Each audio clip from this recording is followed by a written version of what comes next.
কেমন নাম রাখছস মেয়ের? চন্দ্র? নামে খারাপ কি আম্মা? চন্দ্র নাম সুন্দর না? তোর বাপে যে তোর উপরে সবসময় বিরক্ত থাকে, এইটা আসলে এমনি এমনি না। জি, এমনি এমনি না। আব্বা যা পছন্দ করেন, ছেলের মাঝে যা চান, তার কিছুই আমি হইনি। কিন্তু তার সাথে চন্দ্রের কি সম্পর্ক আম্মা? দুনিয়ায় আসছে কয়েক ঘন্টা হলো। চন্দ্র, সূর্য এসব কি নাম? চাঁদনি রাখ, মোসাম্মদ চাঁদনি সরকার। কত সুন্দর নাম হয়। আপনি ডাকেন চাঁদনি, সমস্যা কি? ডাকনাম তো আদর করে আলাদা আলাদা হতেই পারে আম্মা। আর নামের সাথে সরকার থাকার প্রয়োজন নেই। ফিরোজ সাহেব হাসেন। মায়ের সাথে তর্কে যান না, তবে মেয়ের নাম চন্দ্রই থাকে। ভালো নাম চাঁদ সুলতানা, ডাকনাম চন্দ্র। শহরের ওপর বনেদি দোতলা বাড়ি, বাড়ির নাম সরকার বাড়ি। ফিরোজ সরকারের বাবা রহমত সরকারের বানানো এই বাড়ি। রহমত সরকার পাকিস্তান আমলে এইচএসসি পাশ করেছিলেন, তারপর ঢাকা বিশ্ববিদ্যালয় থেকে মাস্টার্স করে বের হন। অত্র এলাকায় তখন ওনার মতো উচ্চশিক্ষিত কেউ ছিল না। চাকুরি জীবনে জেলা শিক্ষা অফিসার হিসেবে কর্মরত ছিলেন। এই বাড়িটি অবসর গ্রহণের কিছুকাল আগে করেছিলেন। নিচতলায় বৈঠকখানা আর লাইব্রেরি, এপাশ ওপাশ টানা বারান্দা, সামনে বাগান, পেছনে বড় একটা পুকুর, তাতে শান বাঁধানো পুকুর ঘাট। পুকুরের চারদিকে গাছ। ফিরোজ সরকার রহমত সরকারের একমাত্র ছেলে। তিনি মেয়ের পর ফিরোজ সরকারের জন্ম। ভীষণ আদরের সন্তান হওয়ার পাশাপাশি বাবার অনেক সাধনার ধনও ছিল ফিরোজ সরকার। যদিও শিক্ষায় সেই আমলেই তিনি এ এলাকায় সর্বাগ্রে ছিলেন, তবু নারী পোতা যে মাটিতে সে মাটির আলোয় হওয়ায় বেড়ে ওঠা রহমত সরকারও এই মানসিকতা থেকে মুক্ত ছিলেন না যে বংশ আগে বাড়াতে ছেলে প্রয়োজন। ছেলে না হলে সরকার বংশ তার সাথেই শেষ হয়ে যাবে। কাঙ্ক্ষিত ছেলে সন্তান হিসেবেই ফিরোজ সরকার এই পরিবারে এসেছেন। তবে ছেলে শুধু সরকার বংশের নামই পেয়েছে, বাবা দাদার রাগ প্রতাপ কিছুই পায়নি। রহমত সরকারের ইচ্ছে ছিল ছেলে উচ্চ শিক্ষা শেষে বড় চাকরি করবে, ওনার চেয়েও উচ্চ পদস্থ কর্মকর্তা হবে। কিন্তু ফিরোজ সরকারের মাঝে সে ধরনের কোনো আগ্রহ দেখা যায়নি। ভালো ছাত্র ছিলেন, বিজ্ঞান বিভাগ থেকে ভালো ফলাফলও করেছিলেন, কিন্তু স্নাতক স্নাতকোত্তর বিষয়ের জন্য বেছেছিলেন বাংলা ভাষা ও সাহিত্য। মূলত এখান থেকে বাবা ছেলের দ্বন্দ্ব শুরু। সবসময় বাবার কথা মেনে নেওয়া নরম সরম ফিরোজ সরকারের তখন থেকেই বাবার ইচ্ছের বিরুদ্ধে দাঁড়ানো শুরু। বেয়াদবি না করেও তিনি নিজের সিদ্ধান্তে অটল ছিলেন। স্নাতকোত্তর ডিগ্রি নেওয়ার পর এই শহরেই সরকারি কলেজে প্রভাষক হিসেবে যোগদান করেন। বাবার তীব্র অনিচ্ছা বিরক্তি রোশানাল কিছুই তাকে বিচলিত করতে পারেনি। স্মিত হেসে তাই করেছেন যা করতে চেয়েছেন। রহমত সরকার নিজের মেয়েদের প্রতি অতটা অনুরক্ত না থাকলেও ফিরোজ সরকার ব্যতিক্রম। দুই কন্যা চন্দ্র আর মৃদুলা তার ভীষণ আদরের। ছেলের কোনো আকাঙ্ক্ষা না তার নিজের ছিল, না সামাজিক চাপে স্ত্রীকে পড়তে দিয়েছে। চন্দ্র অনেকক্ষণ ধরেই দোলনা লাগানোর চেষ্টা করছে। ধনু ভাইকে ধরে এনেছে দোলনা লাগাতে। ফিরোজ সরকার একা পারছেন না। পুকুর পাড়ের পাশাপাশি থাকা দুটো আম গাছে আড়াআড়ি বাঁশ বসানো হয়েছে, তার সাথে দোলনা লাগানো হবে। চওড়া লোহার পাতের সাথে শেকল ঝালাই করে লাগানো, দড়ি ছিঁড়ে যেতে পারে বলে এই অবস্থা। এই দোলনা চন্দ্রের ইচ্ছায় লাগানো হয়েছে। পুকুরের পানিতে পা ভেজাতে ভেজাতে দোলনা চড়বে এমন অদ্ভুত শখ চন্দ্র ছাড়া কারো থাকতে পারে না। নাহার সুলতানা ছাদ থেকে ছেলের সব কাণ্ড কারখানা দেখছেন। এত বড় মেয়েকে নিয়ে ছেলের এই আহ্লাদ দেখলে ওনার কেন জানি ভালো লাগে না। এই কেমন এখনো বিরক্তিতে মুখের ভেতরটা তেতো লাগছে। জুলেখা, ও জুলেখা, জবাব দাও না কেন? জুনিয়র এখন আর রাগ লাগে না। আগে শাশুড়ি জুনিয়র না ডেকে জুলেখা ডাকলে খুব বিরক্ত লাগতো। ফিরোজও অনেক দিন বলেছে জুলেখা না জুনেয়া বলতে, কিন্তু নাহার সুলতানার কথা ওসব খটমটে নাম তিনি ডাকতে পারেন না। যেমন চন্দ্রকে তিনি চাঁদনিই বলবেন, অথচ মৃদুলাকে ঠিকই তিনি মৃদুলা ডাকেন। কি বলেন আম্মা? চা কি বানাও? মুখে দিতে পারি না, তিতা কষ। জুয়েনা নিচে তাকিয়ে বোঝে শাশুড়ির বৃতৃষ্ণা লাগার কারণ। চিনি দেব? চিনির রোগীরে চিনি দিতে চাও? মারার বুদ্ধি ভালা, এমনি সুগার কমে না। জুয়েনা প্লেটের দিকে তাকায়। মাত্রই শাশুড়ি নিমকি মিষ্টি খেয়েছেন। চায়ের চিনির সময় ডায়াবেটিসের কথা মনে পড়ে। চিনি ছাড়া দুধ চা তো তিতাই লাগে আম্মা। রং চা খেতে পারেন। ডায়াবেটিসের চিন্তা করলে মিষ্টি খান কেন? এজন্য সুগার কমে না। হইছে, তোমার আর বুদ্ধি দেওয়া লাগবো না। 2 পাতা পইরা সব বুঝা বুঝ ভাব নাও। কলেজ পাস দিছ, ডাক্তারি না। এইটা মিষ্টি ছাড়া সন্দেশ আসিল, আমার মাইয়া পাঠাইছে। তোমারা পারলে চিনি খাইয়া মারবা। জুয়েনা উত্তর দেয় না। 1 মাস ছেলের বউ হিসেবে এ বাড়িতে তার অবস্থান আদরের হওয়ার কথা। না, নাহার সুলতানা তার সাথে এমন ব্যবহার করেন যেন জুয়েনা উড়ে এসে জুড়ে বসা কেউ। মাঝে মাঝে মনে হয় রহমত সরকার তাকে পছন্দ করে ছেলের বউ করায় নাহার সুলতানা ওনাকে অপছন্দ করেন। তোমার শ্বশুর কই? লাইব্রেরিতে। আরেক বিদ্যার জাহাজ, বাড়ি ভর্তি সব জাহাজ, আমি একাই মুখ্য সূক্ষ্ম। আম্মা, আপনার নাস্তা করা হলে আব্বা নিচে যেতে বলেছেন। কি দরকারি কথা আছে? যাই, কর্তা ডাকছে যখন বান্দি তো হাজির হইতেই হইব। আচ্ছা, তুমি এত শুদ্ধ কথা না কইলে হয় না। এত শুদ্ধ কথা শুনলে আমার গাল ব্যথা করে। শুদ্ধ কথা তো নতুন বললি না আম্মা। 27 বছর ধরেই বলি। এতদিনে যখন গাল ভালো আছে, সামনেও থাকবে। ছেলের বউয়ের জবাবে নাহার সুলতানার রাগ হয়। তোমার এই গালের দোষে মাইয়া কান্দে বইয়া রইছে। মার গুণে মাইয়া বিয়া হয়। 2 দিন পর চাঁদনির বয়স 27 হইব। কয়দিন বাদে যতই খুশি সাজার নাটক করুক, খুকি আর থাকবো না। জুয়েনা তার আর দাঁড়ায় না। শাশুড়ির সাথে কিছুক্ষণ কথা বললেই তার মেজাজ খারাপ হয়। চারদিকে ক্রমবর্ধমান শহরে জীবন আর উঁচু দালানের ভিড়ে এই গাছপালা ঘেরা বাড়িটা শহরের বুকে এখন যতটা চমকপ্রদ, এবারের মানুষগুলো ততটাই অদ্ভুত। একই ছাদের নিচে বছরের পর বছর থেকেও যেন তারা বন্ধনহীন।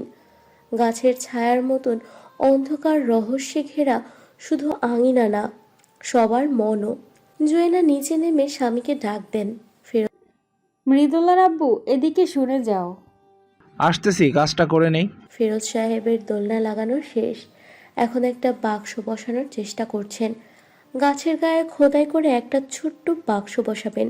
বাক্সে আবার ছোট একটা দরজাও আছে, যার ভেতরে বই রাখা যাবে। চন্দ্র পছন্দ মতো বই এনে বাক্সে রাখবে। দুলতে দুলতে যেটা মন চায় বের করে পড়বে। চন্দ্র মায়ের বিরক্ত মুখটা দেখতে পাচ্ছে। এই চেহারার সাথে চন্দ্র পরিচিত। কুৎসিত ভ্রু, কুঞ্চিত ভ্রু, কপালে কুচকানো বলিরেখা আর মুখটা পাথরের মতো নিষ্প্রাণ করে ফেলা। অসম্ভব সুন্দর হওয়ার পরও মাকে এ সময় দেখতে চন্দ্রের একদম ভালো লাগে না। বাবা, মা ডাকছে। শুনলাম তো, কাজ শেষে যাই। এক্ষুনি যাও, মা বিরক্ত হচ্ছে। এটা ধনুভাই লাগিয়ে দিতে পারবে। কি ধনুভাই, আমি ধরলে লাগিয়ে দিতে পারবে না? ধনু জোরে জোরে মাথা নাড়ে। জুয়েনার বিরক্ত চেহারা বোধ হয় ধনুর নজর এড়ায়নি। এত বিরক্ত কেন জয়ানা? বিরক্ত কে বলল? তোমারে দেখলে যে কেউ বুঝবে তুমি শুধু বিরক্ত না, রেগেও আছো। তোমাদের সমস্যা কি? ইচ্ছে করে বিকৃত নামে ডাকতে ভালো লাগে, তাই না? আচ্ছা আম্মা, আবার জুলেখা বলছে, এ তো নতুন কিছু না। তুমিও তো জোয়ানা বললে। জোয়ানা নামটা এত কঠিন না নিশ্চয়ই। আমারটা আঞ্চলিক টান, হুটহাট টান চলে আসে। তোমার মতো এত শুদ্ধ আসে না। শুদ্ধ আশাটা অপরাধ। না না, তা হবে কেন? এটা তো গুণ। তুমি রূপবতী গুণবতী বলেই তো আব্বার পুত্রবধূ হয়েছ। বেগুনরূপহীন পুত্রের ভবিষ্যতে সন্তানেরা যেন গুণবান রূপবান হয়, আব্বার তারই ক্ষুদ্র প্রয়াস। জুয়েনা বিড়বিড় করে বলেন, না হলে ভালো হতো। কি জন্য ডাকছিলে তাই বলো। ধনুকে কি ফালতু কাজে আটকে রেখেছ? ওর কাজ আছে না? কি কাজ? ছাদের ঘরটা পরিষ্কার করে দিতে হবে। ওকে পাঠাও, তুমিও সাথে যাও। সামনে না থাকলে ঠিক করে কাজ করবে না। ছাদের ঘর? ওটা তো পরিষ্কারই আছে, চন্দ্র নিয়মিত পরিষ্কার করে। মেয়েকে ও বই খাতা ওখান থেকে সরাতে বলো, নিজের টেবিলে নিয়ে রাখুক। অযথা ঘর দখল করে রাখা। এসব কি কথা জুয়েনা? সরি জুয়েনা, দখলের কি আছে? চিলেকোঠার ঘরটা ওর পছন্দ, পড়ালেখা করে, গান শোনে। তোমার মেয়ের বয়স কত? পুকুর পাড়ে পা ডুবিয়ে বই পড়া, চিলেকোঠার ঘরে ছবি আঁকা, গান শোনা, এসব আহ্লাদ মৃদুলার বয়সী মেয়ে করলেও মানা যায়। এই বয়সী মেয়েরা বিয়ে বসে স্বামীর সংসারের দায়িত্ব নেয়। তুমি আম্মা, তোমাদের সমস্যাটা কি? কোনো সমস্যা নাই। আব্বার কোন বন্ধুর নাতি আসছে, নতুন চাকরি হয়েছে, উপজেলায় পোস্টিং। সে এই বাড়িতে উঠবে। নিচতলায় কোনো রুম নেই, দোতলায় আমরা থাকি। কম বয়সী মেয়েরা থাকে, দোতলায় রুম দেওয়া যাবে না। ছাদের ঘরটা গুছিয়ে দিতে হবে। বন্ধুর নাতি এই বাড়িতে থাকবে? কই, আমারে তো আব্বা কিছু বললো না। আর উপজেলায় পোস্টিং হইলে সেখানে না থেকে শহরে কেন থাকবে? শহরে বড় হওয়া ছেলে জঙ্গলে গিয়ে থাকতে পারবে না। সবাই আমার মতো না। থাকতে না পারলে চাকরি নিল কেন? এরা সরকারি চাকরি নিতে পাগল, কিন্তু চাকরি পাওয়ার পর এখানে থাকতে পারবো না, ওইখানে যাব না, শুরু করে তদবির। ধনু, এই ধনু, যা তো ছাদের ঘরটা পরিষ্কার কর। জুয়েনা আর ফিরোজ সরকারের সামনে দাঁড়ায় না। এসব কথা শোনার তার ইচ্ছে নেই। বাবা, মা কি বললো? ছাদের ঘরটা পরিষ্কার করবে মানে? তুই মা, তোর বই, ক্যানভাস এইসব নিচে লাইব্রেরি দিয়ে আয়। আমি এক পাশে জায়গা করে দিব না তোরে। তোর দাদার বন্ধুর নাতি আসবে, বেচারা শহরের ছেলে, গ্রামে থাকার অভ্যাস নাই, কোয়ার্টারে থাকতে পারবে না। এখানে কয়দিন থাকবে, বাসা ভাড়া নিয়ে গুছিয়ে চলে যাবে। ধনুর সাথে চন্দ্র নিজের জিনিসগুলো নিচে নামিয়ে আনে। নিজের রুমে এসব দেখে লাভ নেই। মৃদুলা আর চন্দ্র একই রুমে ঘুমায়। মৃদুলা একা ঘুমাতে ভয় পায় বলে একই রুমে ঘুমাতে হয়, না হলে দু বোনের জন্য দুটো আলাদা ঘর আছে দোতলায়। বড় রুমটা মৃদুলা একটু বড় না হতেই দখল করেছে। নিজের নানা জিনিস দিয়ে সেটা সাজিয়েছে। সাজের জন্য বড় আয়না, গান শোনার জন্য মিউজিক সিস্টেম, একপাশে এখন তবলা, হারমোনিয়াম বসানো হয়েছে। মৃদুলার একবার এক শখ চাপে। এখন মৃদুলা নাচ শেখে। তবলচিয়া সেন তবলার ছন্দে মৃদুলার নাচের ছন্দ তোলার চেষ্টা করে। এই ঘরটায় দুজনের আলাদা দুটো খাট, দুটো পড়ার টেবিল, চন্দ্রর কাপড় রাখার আলমারি রাখা। মৃদুলা শব্দ করে পড়ে। চন্দ্র সেই শব্দ মনোযোগ দিতে পারে না। আয়েশ করে ছবি আঁকতে হলে, এই বই পড়তে হলে ছাদের ঘরটাই বেছে নেয়। লাইব্রেরি আর বৈঠকখানায় বাবা দাদা থাকেন, বাইরের মানুষরা এসে বসে। ওখানে নিজের মতো করে সময় কাটানো সম্ভব না। হাসির শব্দ আসছে, জুয়েনার মুখের বিরক্ত ভাবটা নেই। মৃদুলার নাচের মুদ্রা দেখাচ্ছে, ঠিক হচ্ছে না। তাই নিয়ে মা মেয়ে হাসাহাসি করছে। চন্দ্র জিনিসপত্র নিয়ে ঢুকতে গেলে জুয়েনার বাধার মুখ পড়ে। এইগুলো কই নিয়ে আসছো? রুমে মা। এই রুমে এসব কই রাখবে? মৃদুলার জিনিস সহ জায়গা হয় না। এসব রাখলেও প্র্যাকটিস করবে কোথায়? তাহলে কি আমাদের শোয়ার রুমে নিয়ে রাখবো? সেখানেও কই রাখবে? দুই পাশে দুই খাট, পড়ার টেবিল, আলমারি, দেয়ালে আবার তোমার আয়না ঝুলিয়েছে। তো তাহলে এগুলো কই রাখবো? নিচে নিয়ে রাখ। নিচে এ মাথা ও মাথা এত বড় জায়গা আছে। লাইব্রেরির এক পাশে রাখ, না হলে বৈঠকখানায় রাখ। জুয়েনার ভ্রু কুচকানোর ভাবটা ফিরে এসেছে। চন্দ্র খেয়াল করেছে জুয়েনা ভ্রু কুচকে কথা বললে মুখের হাসি গায়েব হয়ে যায়। তখন জুয়েনাকে আর সুন্দর লাগে না। এতে চন্দ্রের মনে হয় আসলে মানুষের আসল সৌন্দর্য তার গায়ের রং রূপ নয়। সৌন্দর্যের মাপকাঠি হলো হাসি। সজ্জল চেহারায় যে কাউকে সুন্দর লাগে। কি ভাবছো? নিচে নিয়ে যাও। চন্দ্র নিচে নামতে নামতে হাসির আওয়াজ শুনে মৃদুলা আর জুয়েনা আবার হাসি খুশি মুহূর্তে ফিরে গিয়েছে। দাদাজান, আমি কোয়ার্টারে থাকতে পারবো, আপনি ওনাদের না করে দেন প্লিজ। এভাবে অপরিচিত কারো বাসায় গিয়ে তাদের বিব্রত করতে চাই না, নিজেও বিব্রত হতে চাই না। নিজের মতো থাকবো, এই জন্যই তো ওখানে যাওয়ার সিদ্ধান্ত নিয়েছি। ওইখানেও তুমি নিজের মতো থাকতে পারবা দাদা ভাই। তোমারে নিরিবিলি রুম দিব, খাবার ওরা দিয়ে যাবে। তোমার খাওয়া সদস্য সমস্যা হবে না, নইলে রান্ধন বারণের কিছুই পারো না তুমি। বুয়া পাওয়া মফস্বল এত সহজ না দাদা ভাই। ফ্রিতে তো থাকবা না, ভাড়া খাওয়া বাবদ 20,000 টাকা দেব বলেছি। তোমার বন্ধু রাজি হলেন? হইব না কেন দাদা ভাই, নবাবী আর নাই। বনেদি ধনী আসিল এক সময়, এখন পেনশন আর বাড়িটাই সম্বল।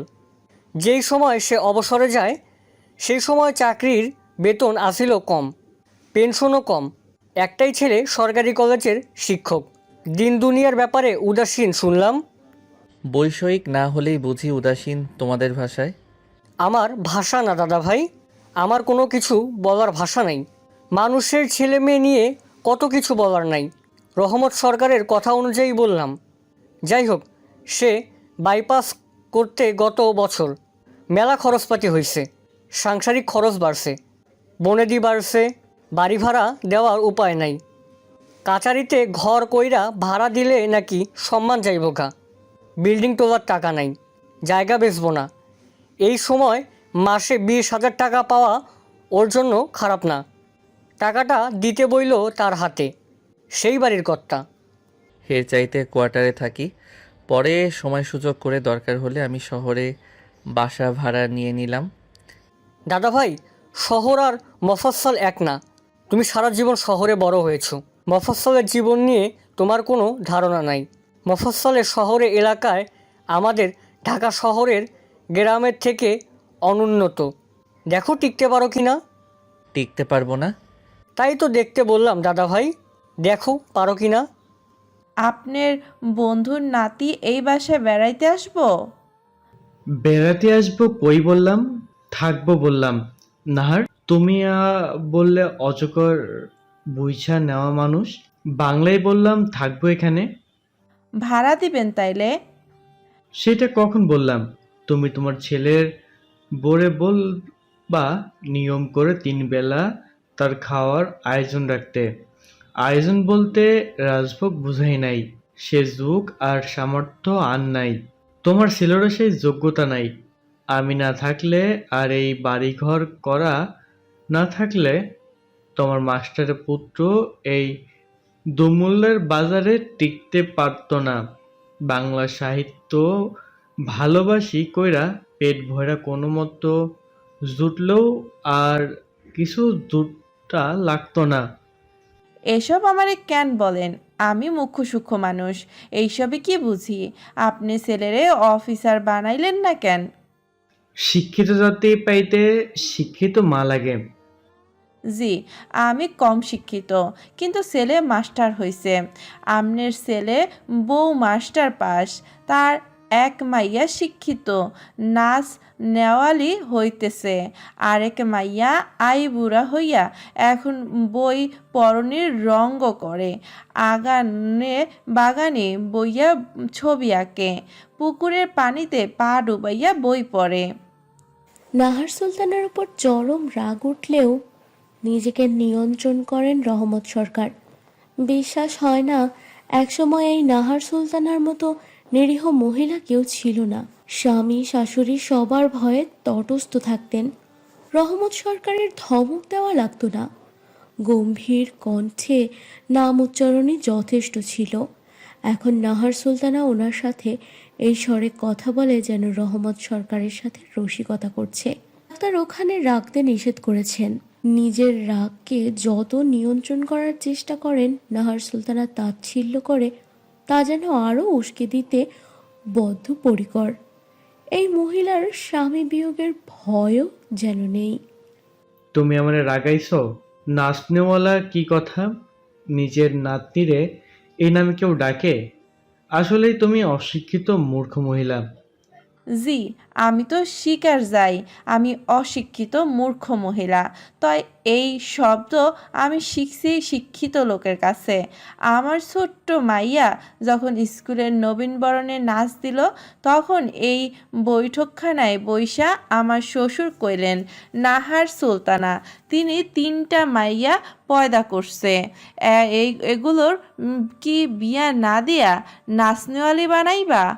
একটা ছেলে জন্ম দিয়া বইলা সংসার টিক্কা আছে, মাইয়া নাচনেওয়ালি বানাইবার খায়েশ হইলে নাতি রাইখা দিয়া তোমারে 3 মাইয়া সহ বাপের বাড়ি পাঠানোর ব্যবস্থা করুম।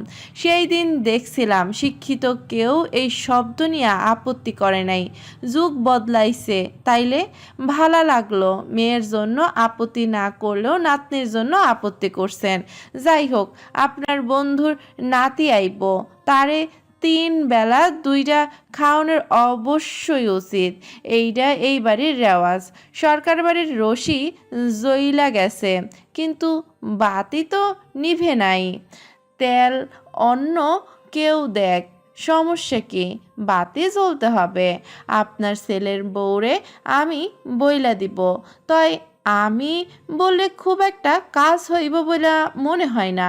আমনের মাস্টার পাস ছেলের বউ মনে করে এই বাড়িতে তার মতো শিক্ষিত মানুষ খালি আমনেই আছেন। অফিসার হিসাবে অবসরে গেছেন, ঠিক তার আব্বার মতো। একজন অফিসারের কন্যা একজন অফিসারের আদেশ ছাড়া কথা শুনতে চায় না। আমি মুখ্য মানুষ, আমার পোলা কম বেতনের কলেজের মাস্টার, আমাগো কথা শোনার প্রয়োজন সে বোধ করে না। এই আদেশগুলা আপনি তারে দিলে ভালো হয়। আপু, ছাদে নাকি কোন ছেলে থাকবে? তাই তো শুনলাম। তুমি এখন ছবি আঁকবে কোথায়? কোথায় আর? লাইব্রেরিতে, পুকুর পাড়ে। তাছাড়া ছবি আঁকার জন্য তো জায়গা গুরুত্বপূর্ণ কিছু না, এক জায়গায় বসে আঁকলেই হয়। বেশিরভাগ আর্টিস্টরা খোলা জায়গায় রাস্তার পাশে বসে ছবি আঁকে, ফিল হয় ভালো। কি ফিল হয়? এটা কি প্রাকৃতিক কর্ম যে রাস্তার পাশে করলে ফিল আসবে? বলেই গা দুলিয়ে হাসে মৃদুলা। বোনের সস্তা রসিকতার জন্য চন্দ্রের বিরক্ত লাগার কথা, কিন্তু সহজ স্বাভাবিক মুখ রাখে। মৃদুলা নিজেই হাসি বন্ধ করে। তোমাকে তো বললাম একটা পেজ খুলে দেই, আঁকা ছবি শেয়ার করবে। ভালো করে বুস্ট করলে হয়তো কিছু বিক্রিও হয়ে যাবে। তোমার ক্যানভাসের দাম এবং রং তুলির দাম তো উঠবে। তুই মনে হয় মার কথা জানিস না। আমার সব কিছুরই এখন চরম অপছন্দের মার। কারণটা মিটিয়ে ফেললেই হয়। একসময় তো তুমি আম্মুর চরম আদরের কন্যাও ছিলে। এখনো আছি, এই রাগ খুব সাময়িক। মৃদুলা উঠে চলে যায়। চন্দ্র আটকায় না। বোনের প্রতি তার রাগ করার শত কারণ আছে, তবু ভালোবাসার একটা কারণই যথেষ্ট, আর তা হলো এটা জানা যে মৃদুলা তার বোন।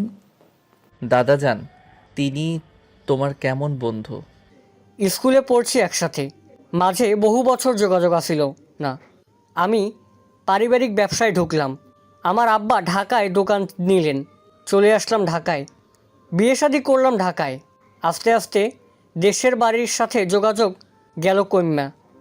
তাহলে অনেক দিন বাদে আরেক বন্ধুর মাধ্যমে খুঁজে পাইলাম তোমাদের জাদুর কৌটার বদৌলতে। মোবাইল? ওহিদুজ্জামান সাহেব নাতির কথায় হাসেন।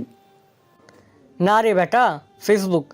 ওইখানে স্কুল কলেজের দলটা আছে, মেলা পুরনো মানুষ খুঁজে পাইলাম। দাদা যান, আপনি জানেন আমি কেন যাচ্ছি? আপনার বন্ধুর সাথে। যাও দাদা ভাই, অনেক সময় আলো বাতাস বদলানোর মন বদলে।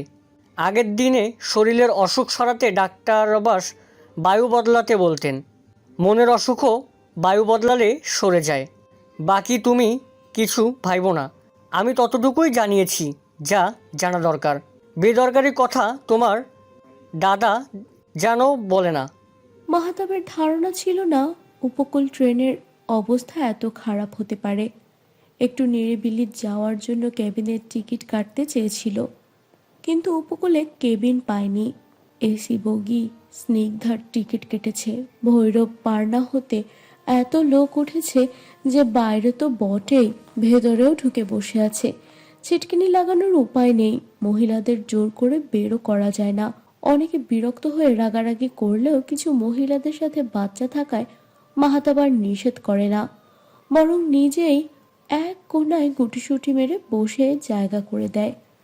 সাথে পথে পথে ভিক্ষুক, হিজড়া, হকারদের অত্যাচার তো আছেই। 5 ঘন্টায় এই যাত্রাপথ যখন 1.5 ঘন্টায় ক্রসিংয়ে পড়ে, মাহাতাবের বিরক্তি তখন চরমে ওঠার কথা। অথচ মাহাতাবের ভালো লাগছে। আখাউড়ার রেল ক্রসিংয়ে লেট হবে জানতে পেরে অনেকেই ট্রেন থেকে নেমেছেন। মাহাতাবও নামে। আশেপাশে হাঁটাহাঁটি করে। হকারদের আনাগোনা বেড়ে গিয়েছে। মাহাতাব সাথে করে খাবার আনেননি। বক্সে করে খাবার নেওয়ার কথা দাদা বলে দিলেও মাহাতাব শেষ মুহূর্তে আর ব্যাগে ঢুকায়নি। এমন নয় যে ট্রেন জার্নি এই প্রথম, তবে এ ধরনের জার্নি অবশ্যই প্রথম। দুপুর 3টা 10-এর ট্রেন ছিল। খাবার খেয়েই বের হয়েছে, ট্রেনে নাস্তা পাবে জানা ছিল, তাই মাথাও ঘামায়নি। চলন্ত অবস্থায় ট্রেনের কামরায় এত মানুষের সামনে নাস্তা করতে তার ইচ্ছে করছিল না। অথচ চারদিকে সবাই কিছু না কিছু খেয়েই যাচ্ছিল। চানাচুর, ফল মাখা, আচার, চাটনি, ডিম সেদ্ধ। মনে হচ্ছিল সবাই কতকাল ধরে ক্ষুধার্ত, তাই যা সামনে পাচ্ছে তাই খাচ্ছে। মাহাতাবের তখন কিছু খেতে ইচ্ছে না হলেও এখন প্রচণ্ড ক্ষুধা পেয়েছে। একটা ছেলে বনরুটি চা বিক্রি করছে। খিদের চোটে চা দিয়ে তাই খেয়ে নেয়। এরপর এদিক সেদিক হেঁটে ছবি তোলে। শীতের একটা ঠান্ডা বাতাস বয়ে চলেছে। শীত শীত লাগলেও ট্রেনের কামরায় ফিরে যায় না মাহাতাব, বরং দাঁড়িয়ে মানুষ দেখে। সময়টা তার খারাপ যায় না। বিদায় নেওয়ার সময় তার মা বলেছিল, তুমি যদি 1 সপ্তাহ টিকে যাও এখানে, তোমাকে আমি মেনে নেব। এই কথা তো মামাও বলেছিল, চাকরি পেয়ে দেখালে মেনে নিবেন। এখন আশা করি মেনে নিয়েছেন। তুমিও আশা করি মেনে নিবে। চাকরিটা আমি করে দেখাবো। তোমার মেধা নিয়ে আমার তো কখনোই সন্দেহ ছিল না। তবে এই কথা তুমি অস্বীকার করতে পারো না, চাকরি পাওয়া, করতে যাওয়া এটা তোমার খামখেয়ালির অংশ। বাড়ির বাইরে পা রাখলে বুঝবে জীবন কেমন। তোমার দাদার আশকারা না থাকলে এত সাহস পেতে না। সিদ্ধান্ত আমার ছিল আম্মু। দাদাজান শুধু সাহস দিচ্ছেন, যা তোমরা করবে না, শুধু এইটা প্রমাণের জন্য যে তোমরা ছাড়া আমি কিছু না। এতক্ষণ তো পৌঁছে যাওয়ার কথা রহমত, ওর ফোনও বন্ধ পাইতেছি। আমার তো চিন্তা হইতেছে। ওয়াহিদ, তোমার নাতি তো ছোট মানুষ না, এত চিন্তা করো না।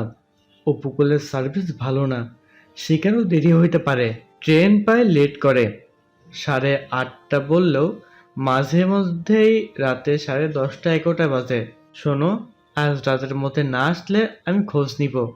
ছেলে মানুষ নিয়ে ভয় পাওয়ার কি আছে? আরে, ও কোনোদিন গ্রামের দিকে একা যায় নাই। ঢাকার বাইরে কোথাও বেড়াতে গেলেও বেড়ানোর জায়গায় গিয়েছে। তোমার কথা শুনে তো মনে হচ্ছে নাতিকে বহু আহ্লাদে বড় করছো। শোনো, মধ্যবিত্ত ঘরের ছেলেদের এত আহ্লাদ করে বড় করতে হয় না। দুনিয়া বড় কঠিন জায়গা, সব শেখাতে হয়। গ্র্যাজুয়েশন করা ছেলে একা চলতে পারবে না কেন? অবশ্যই পারবে। তুমি অযথা চিন্তা করো না তো। তোমার নাতি পৌঁছালে আমি তোমারে জানাবো। সকাল পর্যন্ত অপেক্ষা করো, আর ছেলের বাপ মাকেও টেনশন করতে নিষেধ করো। রহমত সরকার আশ্বস্ত করলেও ওয়াহিদুজ্জামান সাহেব চিন্তামুক্ত হতে পারেন না। সবকিছু থেকে দূরে গিয়ে নিজেকে খুঁজে পাওয়ার জন্য মাহাতাব যখন ঢাকা ছেড়ে যাওয়ার সিদ্ধান্ত নেয়, অনেকটা সবার বিরুদ্ধে গিয়ে তিনি মাহাতাবের পাশে দাঁড়িয়েছেন। চেয়েছেন নাতি পরিচিত মহল থেকে একা থেকে জীবনটাকে দেখুক, কিন্তু পাশাপাশি এই ভয়ও ছিল একদম অচেনা পরিবেশে মানিয়ে নেওয়া মাহাতাবের জন্য কতটা সহজ হবে, মাহাতাব পারবে কিনা। কোনো বিপদ আপদ হলে তিনি নিজেও তো দায়ী হয়ে থাকবেন।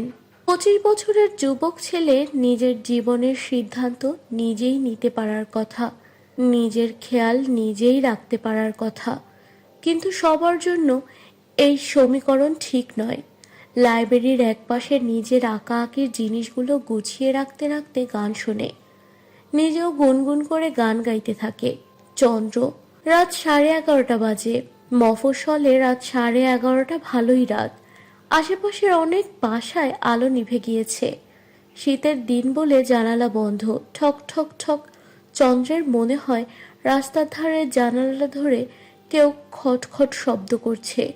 চোর নয় তো। শীতে চোরের উপদ্রব বাড়ে। ঠান্ডায় কাতর মানুষ লেপ জড়িয়ে ঘুমায়, আর চোর সে সুযোগে ঘর হাপিস করে।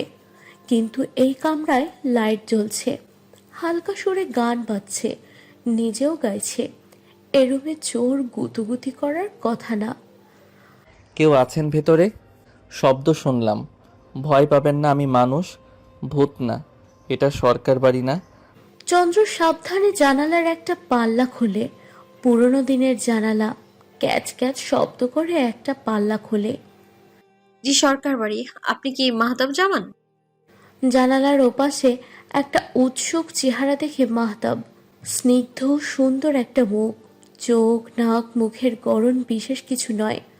আটপৌরে সাধারণ চেহারা, শ্যামল বর্ণ, কিন্তু চেহারায় ভীষণ মায়া। আপনি আমার কথা জানেন? জি, আমি মাহতাব জামান, ঢাকা থেকে এসেছি। দরজা খুলে দিবেন প্লিজ, ঠান্ডায় জমে যাচ্ছি। ট্রেন 1.5 ঘন্টার ক্রসিংয়ের জায়গায় 2 ঘন্টায় পড়ে। মাহতাব ট্রেনের কামরায় ফিরে এসে দেখে ব্যাগ নিয়ে একটা বড় ব্যাকপ্যাক আর ছোট একটা ট্রলি ব্যাগ নিয়ে ট্রেনে উঠেছিল। ট্রেন থেকে নিচে নামার আগে কোলের ব্যাকপ্যাকটাও ট্রলি ব্যাগের সাথে ওপরে উঠিয়ে রাখে। কে ফলো করছিল আল্লাহ মালুম। মাহতাব নামার পর ব্যাগ নিয়ে চলে যায়। আশেপাশের কেউ নাকি খেয়ালই করেননি ট্রলি ব্যাগ আর ব্যাকপ্যাককে তুলে নিয়ে চলে গিয়েছে। মাহতাব কিছুক্ষণ এদিক সেদিক খোঁজার বৃথা চেষ্টা চালায়। টিটির হেল্প নেওয়ারও চেষ্টা করে, কিন্তু টিটিও খুব একটা গা করেন না। বরং মাহতাবকে বলেন এভাবে ব্যাগ রেখে ওর নিচে নেমে যাওয়া একদমই ঠিক হয়নি। প্রচুর লোকাল মানুষ ভেতরে ওঠানামা করে। এখান থেকে ব্যাগ চুরি হওয়া খুবই সাধারণ ঘটনা। ওর নিজের কাছে থাকলেও চার্জার তো ব্যাগের ভেতরেই ছিল। চার্জ দেওয়ার জন্য একটা পাওয়ার ব্যাংকও নিয়ে এসেছিল, সেটাও ব্যাগের ভেতর। ফোনের চার্জ শেষ হয়ে ফোন বন্ধ হয়ে যাওয়ায় কারোর সাথে যোগাযোগ করতে পারছিল না। ফোন বন্ধ হওয়ার আগে দাদাজানকে ফোন দিয়ে ব্যাগ হারানোর কথা বলতে পারত, কিন্তু ভাবলো বয়স্ক মানুষ টেনশন করবেন, আর মাকে বললেই তো মা আবারও মাহতাবকে খামখেয়ালি বলার সুযোগ পাবে। তাই কাউকে কিছু না জানিয়ে চুপচাপ সরকার বাড়ি খুঁজে বের করবে, এটাই ঠিক করে মাহতাব। ক্রসিংয়ের বিষয়টা দাদাজানকে জানানো ছিল, একটু লেট হবে পৌঁছাতে, তাও জানিয়েছে, কিন্তু এত ঝামেলা হবে মাহতাব বোঝেনি। দাদাজান বলেছিল স্টেশনে কাউকে থাকার জন্য বলবে কিনা, তাহলে ওনার বন্ধুকে অনুরোধ করতেন স্টেশনে লোক পাঠানোর জন্য, কিন্তু মাহতাব তো নিজেকে প্রাপ্তবয়স্ক প্রাপ্ত মনস্ক প্রমাণ করতে মরিয়া। নিজে নিজেই নিজের সব কিছু ম্যানেজ করতে পারবে, এটাই তো দেখাতে চায়। তাছাড়া সে ভেবেছে এটা তো আর ঢাকা শহর নয় যে অসংখ্য গলি অসংখ্য রাস্তা, হুট করে কেউ এসে হারিয়ে যাবে। মফস্বল শহরে একটা বাড়ি খুঁজে বের করা খুব কঠিন কিছু নিশ্চয়ই হবে না। আত্মবিশ্বাস থেকে ঠিকমতো রাস্তার নাম বা জায়গার বিষয়ে বিস্তারিত জানার প্রয়োজনও বোধ করেনি। স্টেশনে নামে রাত 10টায়। রিক্সাওয়ালাকে বলে মেথর গলি সরকার বাড়ি। রিক্সাওয়ালা ঠিক চিনতে পারে না, তবুও আন্দাজ মতো নিয়ে যায়, কিন্তু সেখানে আনলে ও কোনো সরকার বাড়ির হদিশ পায় না। এদিক সেদিক কিছুক্ষণ রিক্সা নিয়ে ঘোরে। সরকার ছাড়া তার আর কোনো কিছুই মনে আসে না, এমনকি রহমত সরকারের পুরো নামও না। তিনি যেন জেলা শিক্ষা অফিসার ছিলেন। এই তথ্যটা দিলেও বাড়ি খুঁজে পাওয়া সহজ হতো। তাও রিক্সাওয়ালা ভালো মানুষ, শীতের রাতে পথ হারানো শহরে মানুষকে একা ফেলে যাননি। নিষ্ঠার সাথে সামান্য তথ্য থেকেই খোঁজার চেষ্টা করেছে। শেষ পর্যন্ত উপায় না পেয়ে রিক্সাওয়ালার ফোন থেকেই দাদাকে ফোন দেয় মাহতাব। চোরের বিষয়টা এড়িয়ে গিয়ে বলে ফোনের চার্জ শেষ হয়ে গিয়েছিল, ক্রসিংয়ে লেটও হয়েছে অনেক, এখন বাসার ঠিকানা মনে করতে পারছে না। অবশেষে রাত 11:30টায় মেথরপট্টির সরকার বাড়ির খোঁজ পায় মাহতাব। মেথর গলি আর মেথরপট্টি নামের পার্থক্যের ঠিকানা বদল হয়ে গিয়েছে। মাহতাবের গায়ে পাতলা সোয়েটার ছিল। ঢাকার ঠান্ডা অতটা মালুম হয়নি। অথচ ব্যাগ হারানোর পর থেকে কাপড় নেই মনে হতেই মনে হয় শীত গায়ে বেশি ঝাঁকিয়ে বসেছে। রিক্সা চলতে শুরু করলে মাহতাবের মনে হয়েছে গত বছর কাশ্মীরে গিয়েও এই শীত টের পায়নি। এই শীতে মনে হচ্ছে নাক কান সব বন্ধ হয়ে গিয়েছে। নাতি বাড়ি খুঁজে পাচ্ছে না, তা রহমত সরকারকে জানিয়েছে ওয়াহিদুজ্জামান সাহেব। কেনা বুঝিয়ে দিয়ে রহমত সাহেব ঘুমোতে গিয়েছেন। বাইপাস হওয়ার পর থেকে তিনি রাত জাগতে পারেন না, অসুস্থ বোধ করেন। নাহার বেগমও শুয়ে পড়েছেন। জোয়েনার মাইগ্রেনের ব্যথা উঠেছে। সন্ধ্যার পর থেকে বাতি নিভিয়ে শুয়ে আছে। ফিরোজ সরকারের নিচে থাকতে চেয়েছিলেন, চন্দ্রই তাকে জোর করে উপরে পাঠিয়ে দেয়। এই ঠান্ডার ভেতর বসার ঘরে বাবা বসে থাকুক তা চন্দ্র চায় না। এমনিতেও ফিরোজ সাহেবের ঠান্ডার ধাত আছে। শীতকালে অ্যাজমার সমস্যা বাড়ে। মৃদুলাও আর শীতের ভেতর নিচে নামেনি। ধনুকে বলাই ছিল কাচারি ঘরে ঘুমায় ধনু। বলা ছিল কেউ গেটে আসলে গেট খুলে দিয়ে চন্দ্রকে ডাকতে। চন্দ্র বারান্দায় গ্রিল লাগিয়ে বসার ঘরে পেরিয়ে লাইব্রেরিতে যায়। জিনিসগুলো এলোমেলো হয়ে আছে। এমনি বসে থাকার চেয়ে তাই গোছানোতে মন দেয়। লাইব্রেরিটার রাস্তার দিকে। রাস্তার অপর পাশে দিঘি, জানালা খুললেই ঠান্ডা বাতাস, তাই এই রাতে জানালা লাগানোই থাকে। আপনি জানালায় খুটখুট করছেন কেন? গেটে নক করেননি কেন? করেছিলাম, কেউ খোলে না। দেখি ঠান্ডা বাতাসে মাহতাবের হাড় পর্যন্ত জমে যাচ্ছে। না চাইলেও দাঁতের দাঁত বাড়ি খায়। চন্দ্র বুঝতে পারে। আসেন, সামনে গেটে আসেন। ধনুভাই বোধ হয় ঘুমিয়ে পড়েছে, টের পায়নি হয়তো। জোরে ধাক্কাবেন না। এত ভদ্রতা করে নক করলে কে শুনবে? আসেন আসেন। ধনু আসলেই ঘুমিয়ে পড়েছিল। ধনুকে ডাক দিয়ে চন্দ্র মাথায় চাদর জড়িয়ে নিচে বারান্দা থেকে নামে। ধনু গেট খুলে দিলে মাহতাবকে চন্দ্র ভেতরে চলে আসতে বলে। ব্যাগপত্র কই? নাই। ঢাকা থেকে এমনি এসছেন? ট্রেনে চুরি হয়ে গেছে, সরি। মাহতাবের এত লজ্জা লাগছে। চন্দ্র পথ দেখিয়ে সিঁড়ি বেয়ে উঠছে। পেছন পেছন মাহতাবও ওঠে। আরে আপনার ব্যাগ চুরি হয়েছে, আপনি আমাকে সরি কেন বলেন? দাঁড়ান একটু, বাবাকে ডাক দিই। চন্দ্র আস্তে পা টিপে বাবা মায়ের রুমে যায়। ফিরোজ সাহেব রুমের দরজা খোলাই রেখেছে। চন্দ্র কাছে গিয়ে দেখে মা ঘুমিয়ে পড়েছে। ফিরোজ সাহেব মেয়েকে দেখে আস্তে উঠে আসেন। এসেছো? হ্যাঁ বাবা। বাবা, তোমার একটা লুঙ্গি দিও, টি শার্ট আর সোয়েটার বা চাদর দিও। টাওয়াল আমার একটা আছে নতুন, সেটাই দিব। এসব কেন দিবি? ব্যাগ চুরি হয়ে গিয়েছে, তুমি নিয়ে এসো। আমি ওনাকে উপরে না পাঠিয়ে আগে খেতে বসাই, মনে হচ্ছে ক্ষুধার্ত। ফিরোজ সাহেবের উচ্চতা কম, তাই ওনার প্যান্ট মাহতাবের গায়ে লাগবে না। চন্দ্র তাই লুঙ্গি দিতে বলেছে। একটু ভারী শরীর বলে টি শার্ট আবার ঢোলা ঢালা। মাহতাবের লুঙ্গি পরার অভ্যাস নেই।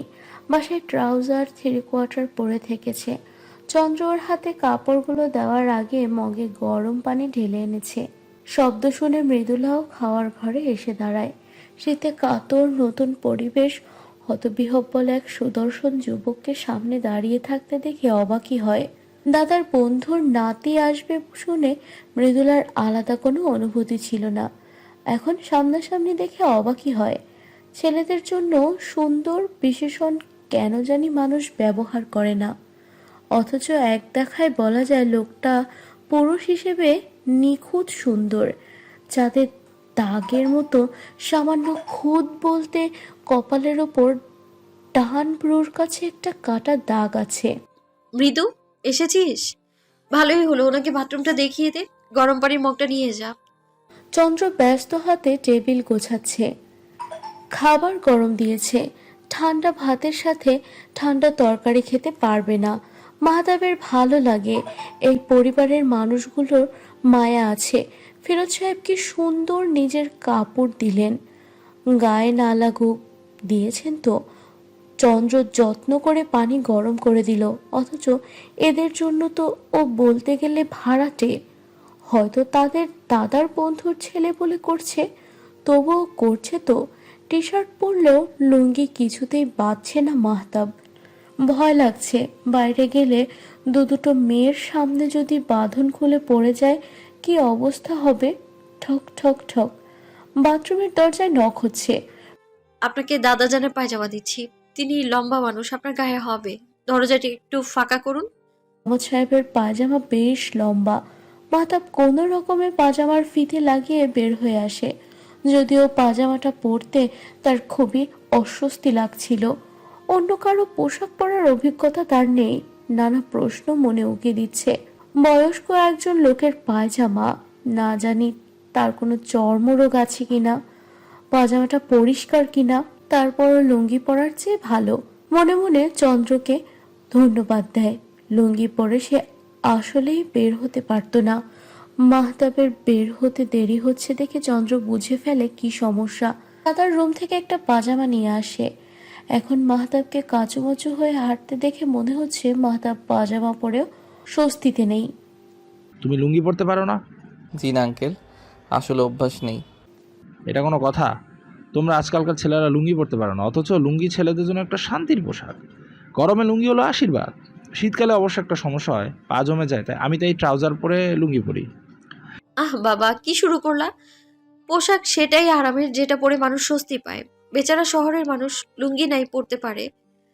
লুঙ্গি জাতীয় পোশাক, এর আবার শহর গ্রাম কি রে বেটি? মাহতাবের সেই খিদে পেয়েছে। মৃদুলার রান্নাঘর থেকে বাটিগুলো এনে টেবিলে রাখছে।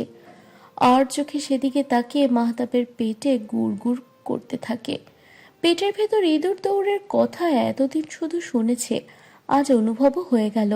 অথচ এরা বাবা মেয়ে কি লুঙ্গির পেছনে পড়ল।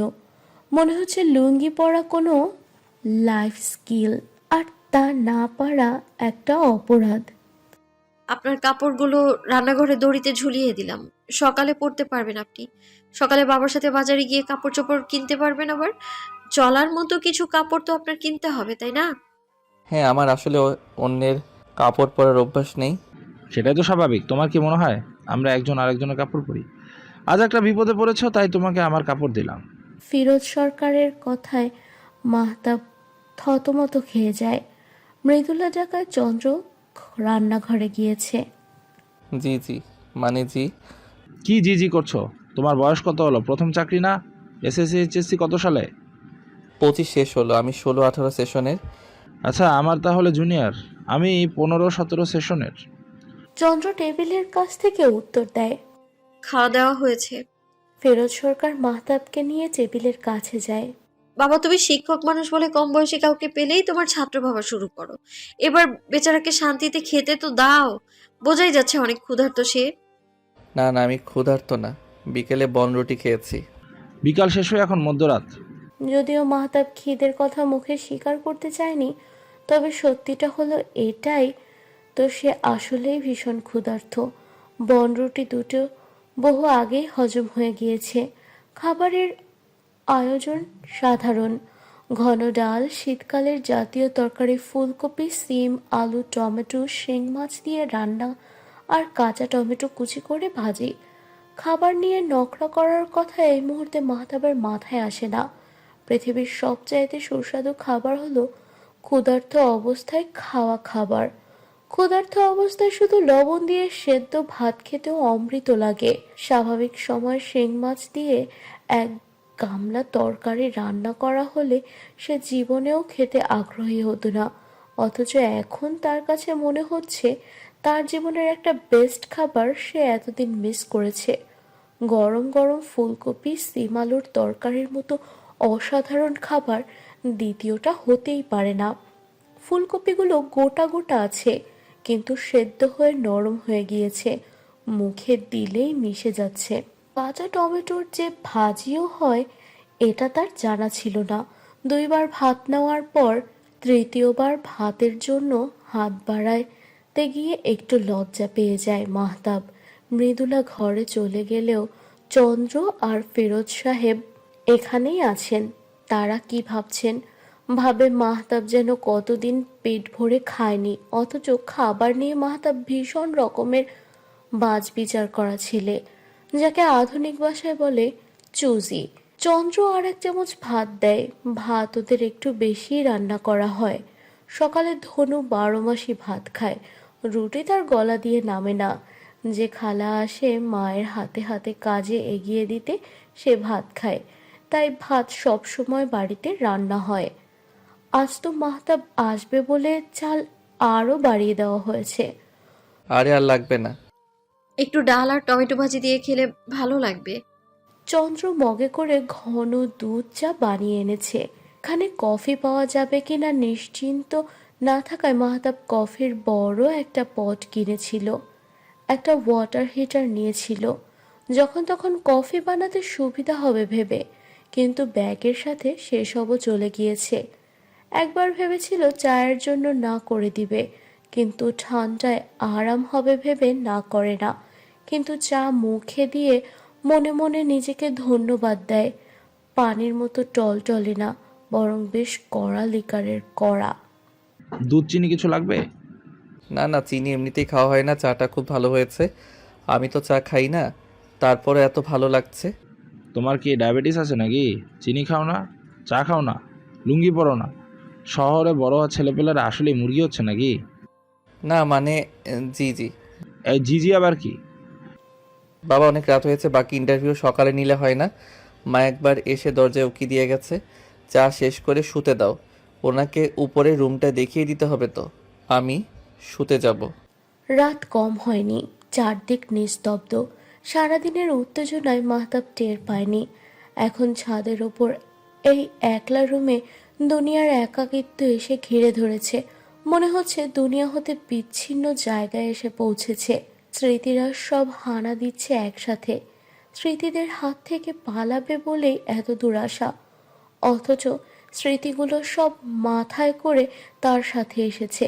বিছানায় মাথায় এলিয়ে দিয়ে চোখ বন্ধ করে মাহতাব তামড়াটাকে ওর নদীর ওপর একটা নৌকা মনে হচ্ছে।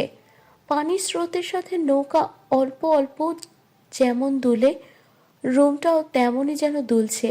মাহতাব চোখ বন্ধ করে।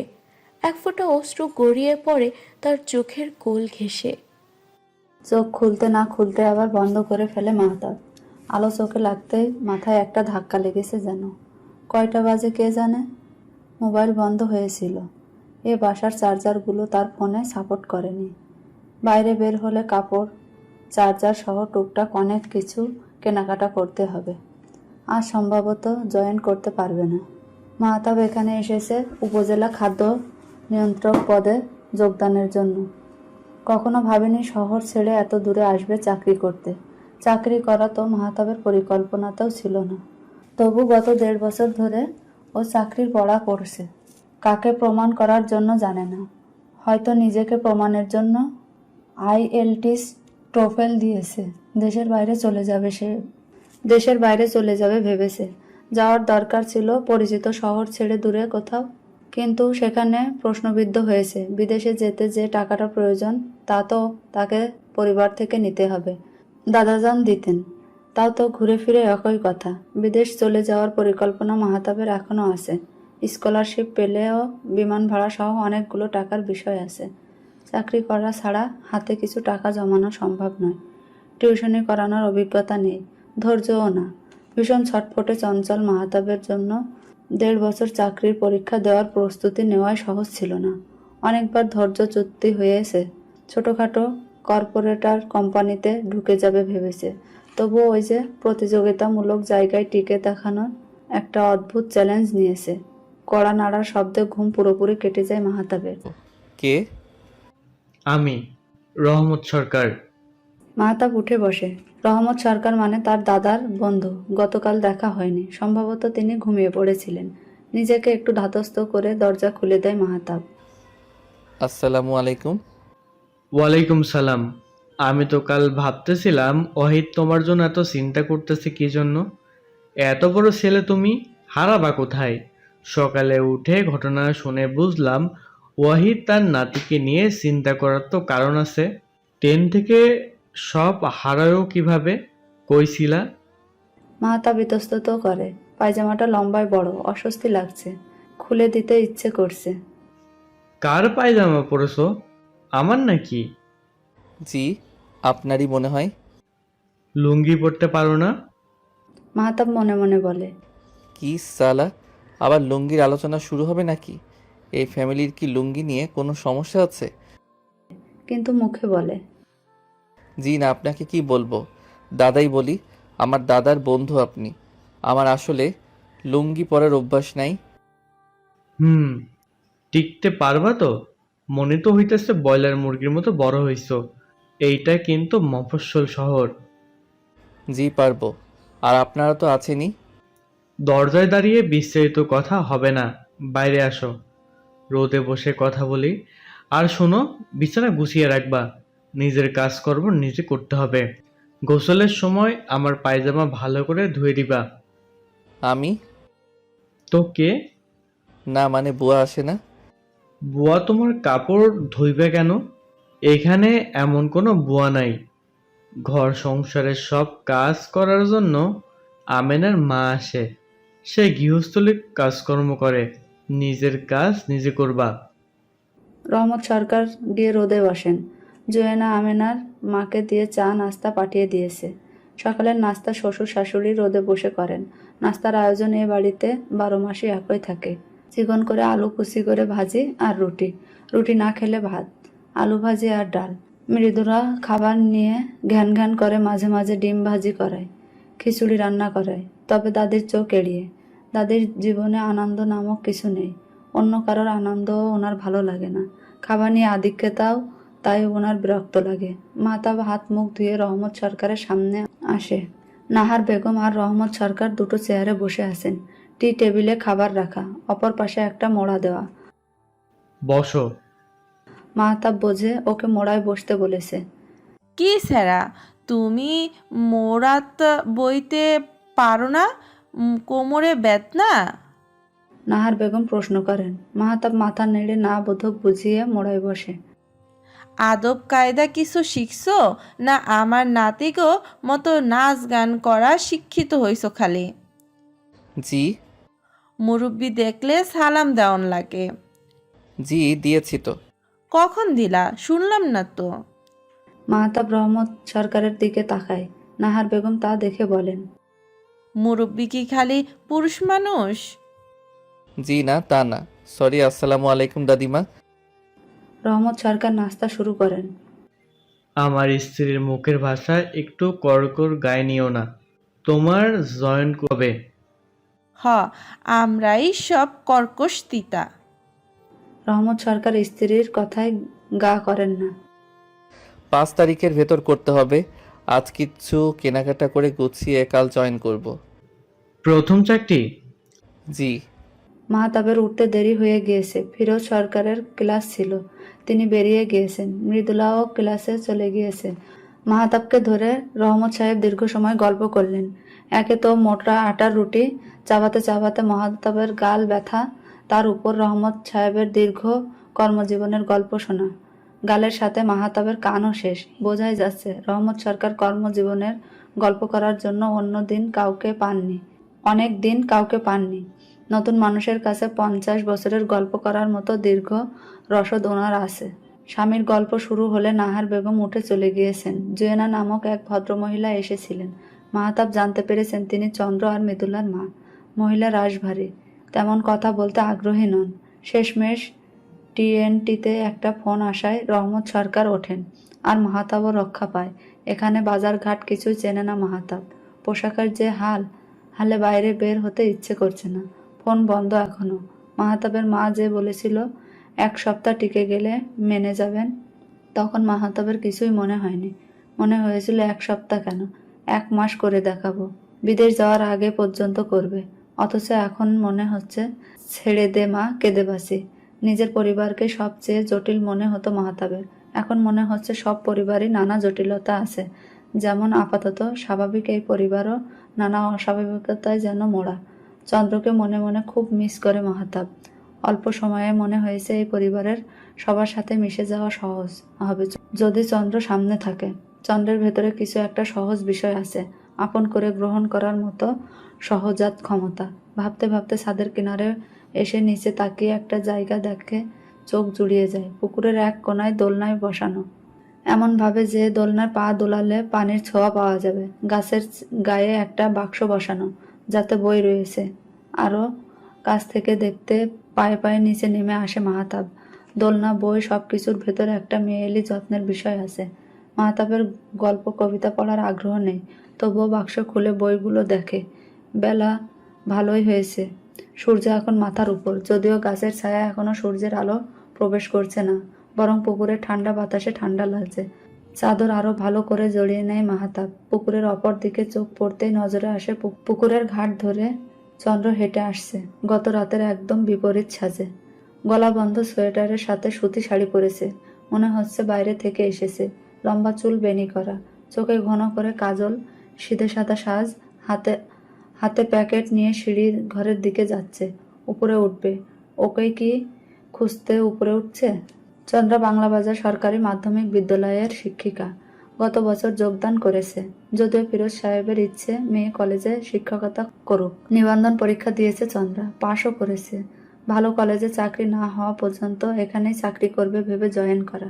কিন্তু জয়েন করার পর চন্দ্রার কাছে কাজটা শিক্ষকতা বলতে যা বোঝায়, অর্থাৎ পাঠদান করা, তার চেয়েও বেশি অন্যভাবে চ্যালেঞ্জিং লাগে। এখানে অধিকাংশ ছাত্রী নিম্ন মধ্যবিত্ত পরিবারের, যাদের ভেতর শিক্ষার আলো প্রবেশ করলে ও তা পুরোপুরি নয়।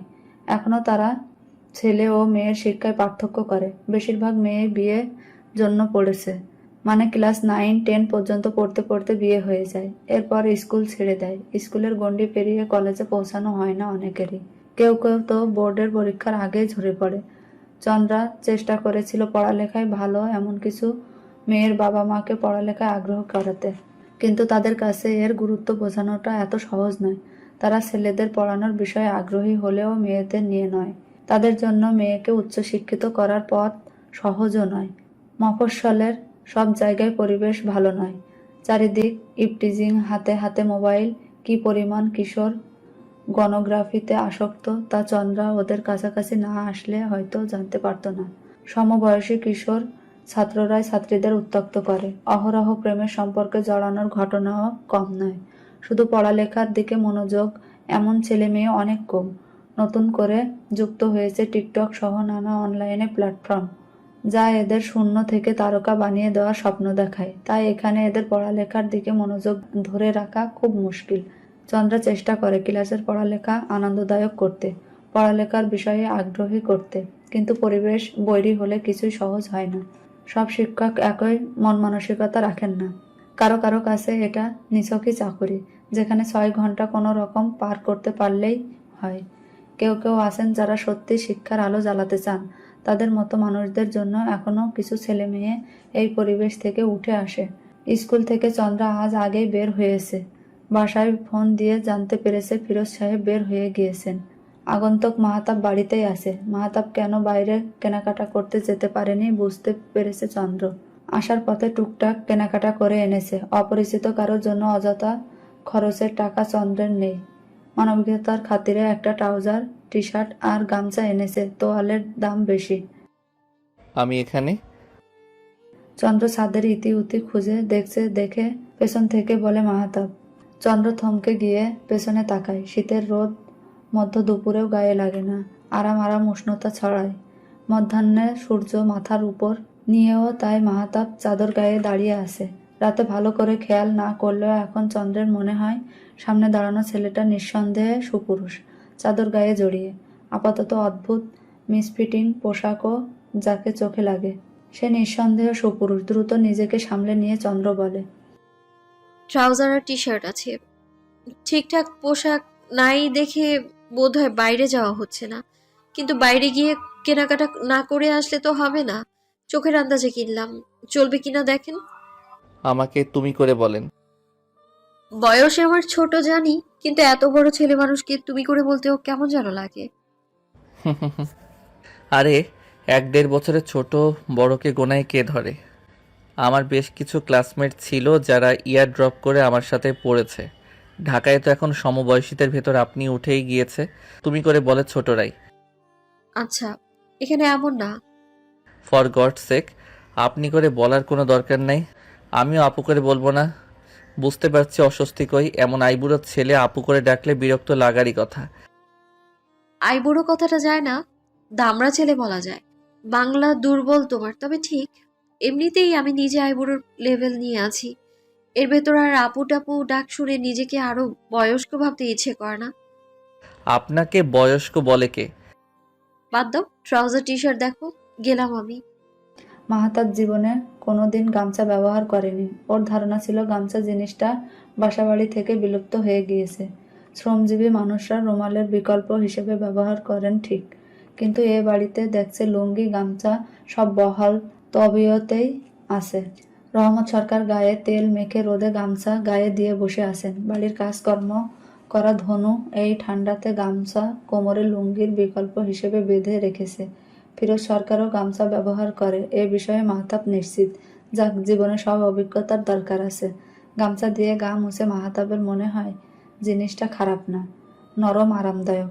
কত রকম নরম তোয়ালের বিজ্ঞাপনই মুখবয় জুড়ে, নিজেরও আছে। তোয়ালের মতো না হলেও গামছা জিনিসটা খারাপ না, পানিও মুছে ভালো। ঠান্ডা পানি দিয়ে গোসল সেরে শীতে কাঁপতে কাঁপতে রোদে দাঁড়িয়ে এসব এলোমেলো ভাবনায় মাহতাব ভাবে ছাদটা গন, মানে মাহতাব ছাদে শুধু থাকবে, কিন্তু ব্যবহার করবে বাড়ির লোকেরাই। সারাদিনই এটা সেটা ছাদে এনে রোদে ফেলা হচ্ছে, ঝাড়া হচ্ছে। বালিশ, কম্বল, লেপ, আচারের বয়াম, চালের গুঁড়ো, কাপড় তো আছেই। ছাদের বহুবিধ ব্যবহার দেখে মাহতাব অবাক হয়। ঢাকা শহরে ছাদ পারতপক্ষে ফ্ল্যাট, বাসির নাকি যাওয়ারই সুযোগ পায় না, বন্ধ রাখে বাসার মালিক। কিছু বাসায় যারা ছাদে থাকে তারা ব্যক্তিগত সম্পদ ভেবে বন্ধ রাখে। এই ছাদে কিছু ফুলের গাছও আছে। মৃদুলা নামের মেয়েটা একবার এসে পরিচিত হয়ে গিয়েছে। এই মেয়েটা চন্দ্রের বিপরীতে মনে হলো মাহতাবের।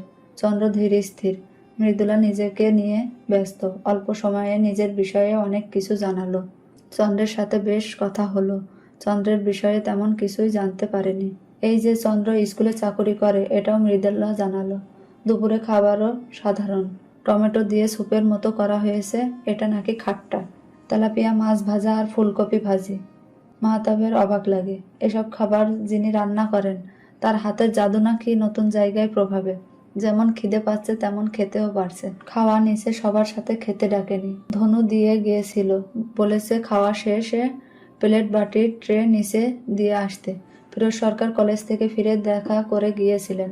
বললেন বিকালে ওনার কিছু কাজ আছে, তিনি মার্কেট যেতে পারবেন না। মাহতাবকে ঠিকানা বুঝিয়ে দিলেন। বললেন মসজিদ মার্কেট বলে রিক্সা ঠিক করলে রিক্সায় নিয়ে যাবে, সেখানে চলার মতো কাপড় চোপড় পেয়ে যাবে, বাকিটা আস্তে ধীরে কিনে নিতে। মাহতাব প্লেট বাটি নিয়ে নিচে এসে দেখে রান্নাঘরে মৃদুলা দাঁড়িয়ে গল্প করছে আর জুয়েনা রান্নাঘর গুছিয়ে রাখছেন।